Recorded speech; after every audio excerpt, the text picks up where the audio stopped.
I have a Chrysler Town & Country here. We're having some issues. We're getting up to stoplights and the car's kind of staying revved up high, and then we actually had it stall one time.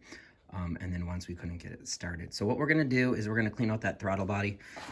This is that 3.6 Penstar. So we're gonna take this Glamour cover off. I've already loosened that up. Now that we're in here, we're gonna get rid of this air hose right here. Let's just pull straight out on both sides here. Get that out. Make sure you're setting these parts somewhere where they won't get ruined. And then next we need to take this boot off. It's connected to the air filter cover. So we're just gonna use a flathead screwdriver and loosen that up. And then I've gone ahead and loosened it from both sides so I can just totally remove this boot. That's this little cowling here. There is a pin right here. You're gonna pull that up and get a flathead or something to get that popped up. And then this just sits back on two little pegs back there. So it's gonna lift out. You are gonna see that it's connected here, so we are gonna wanna detach these so that we can pull that out. So to disconnect this first one, you're gonna see this little tab right here. You're just gonna push that in and then pull. We're just gonna pry this up. This should slide. As you can see, it slid right off of there. And then there's two little tabs we're gonna have to pull this up from. It sits on. One.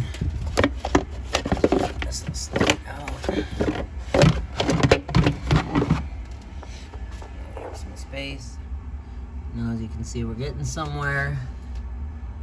And there's our throttle body. You can see it's pretty gunked up. Then there's a two-stage clip right here. It's going to be pushed down into the lock position. You're going to have to get it up. Here it clicked. A lot of times you're going to need to get a flathead screwdriver to pry it up. Then once that's up, we're just going to squeeze here and pull up. There we go. And then you're going to see when we come down here, there's 1, 2, 3, 4 bolts. And then those are 8mm bolts. And then after you get that, this is gonna wanna pop right off. And you can see there's oil and residue in there. It's gunked up. And then once you get that off, you're gonna see, like this one's got some residue there. So it's gunked up pretty good. So you can just spray. Just get a Q-tip and you can see it's pretty dirty.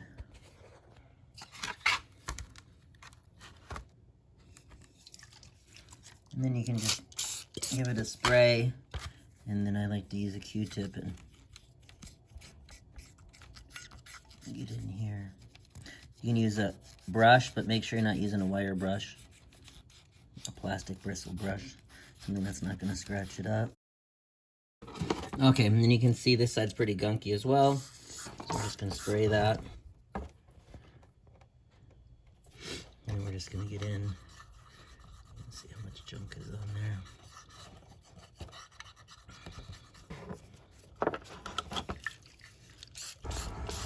So as you get through here, you're going to be able to tip it up. You want to get the edge of that as well. You want to get into the corners as best as you can. And we'll just continue. You're going to do that on both sides. And you want to make sure it's nice and clean. And then we'll put that back in. Make sure that this seal area, you're going to want to clean that as well, so that we don't have a gap and dust particles are getting in. Before we put this back in the car, we're going to come up here and you're going to see this seal here.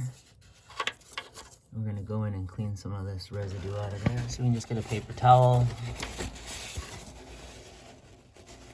Do that. You're just going to go around, make sure that this seal, this gasket, rubber gasket, isn't cracked or broken, and it's good, so we can reinstall everything again.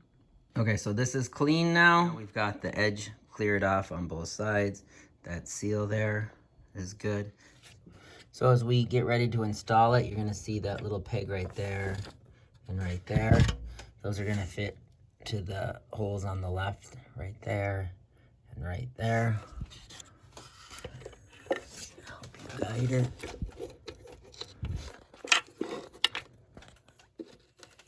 Okay.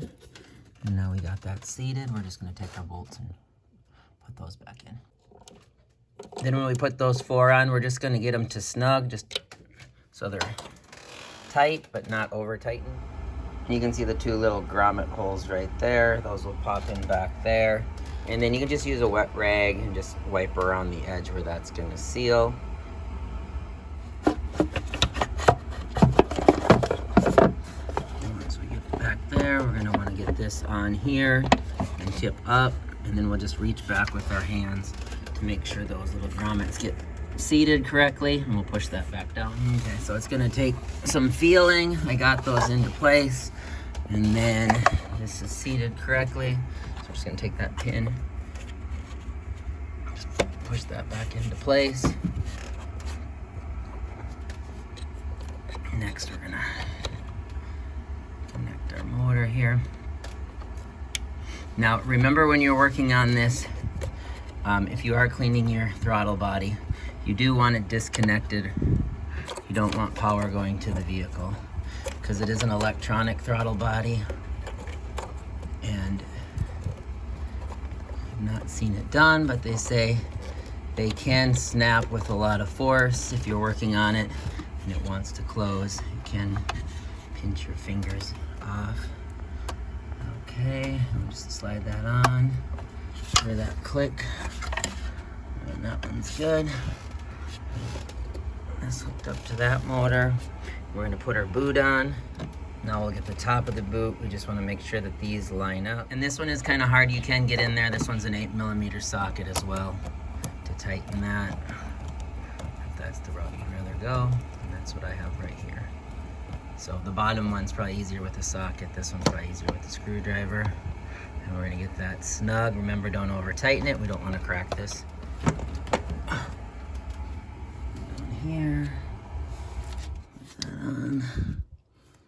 And the last thing we'll put on is a glamour cover. Get that seated in there. Make sure that's secure. And that's it. Hopefully that helps you clean off your throttle body. Hopefully that helps. And as always, thanks for watching. Please like and subscribe. Before you close your hood, check up top, check for any tools or missing pieces. Make sure everything's put away and it is clean. And that's it. Hopefully that helps. And as always, thanks for watching. Please like and subscribe.